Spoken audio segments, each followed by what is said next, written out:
La crisi è un'opportunità perché ci costringe a sviluppare nuove idee e creare cose nuove. Lasciamo i luoghi comuni e andiamo a creare qualcosa di diverso. Oggi, per esempio, siamo attaccati da un nuovo nemico, che è la grande distribuzione, che non solo ci ha attaccato, ma ci ha copiato molto bene, attraverso strumenti che ha preso dalla nostra esperienza. Vi faccio un esempio. Hanno scaffali ordinati e pieni di latte, pannelli e campioni reali da esibire, come li abbiamo noi,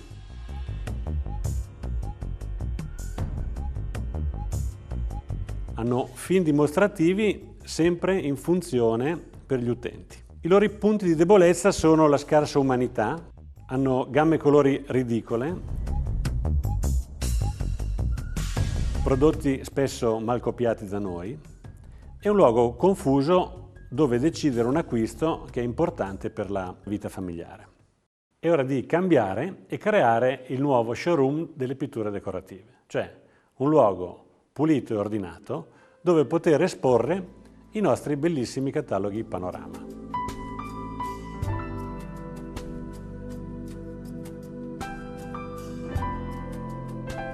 Con questa estetica e funzionalità mostriamo più di 100 colori per ogni prodotto, in una dimensione perfetta per la scelta. Creiamo un'area di tranquillità dove il privato possa scegliere tranquillamente, avendo tutta l'attenzione, ma allo stesso tempo la consulenza dei vostri collaboratori. In questo showroom esponiamo ogni prodotto con un pannello alto 1 metro di prodotto reale.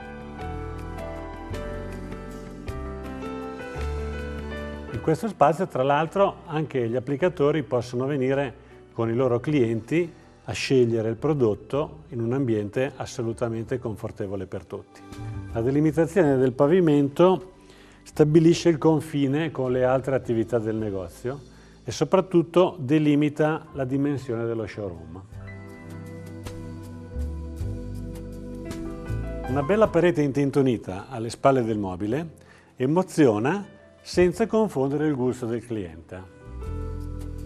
Nel mobile i nostri campionari sono custoditi e ordinati per durare di più.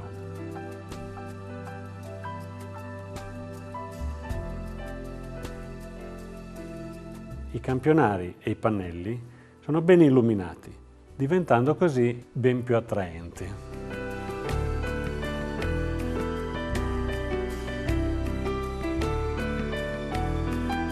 In questo modo ci differenziamo completamente dalla grande distribuzione, prendiamo una nostra identità, cambiamo completamente i vostri negozi, ma soprattutto trasferiamo un messaggio di ottimismo che in questo periodo è assolutamente necessario per cavalcare l'onda della crisi.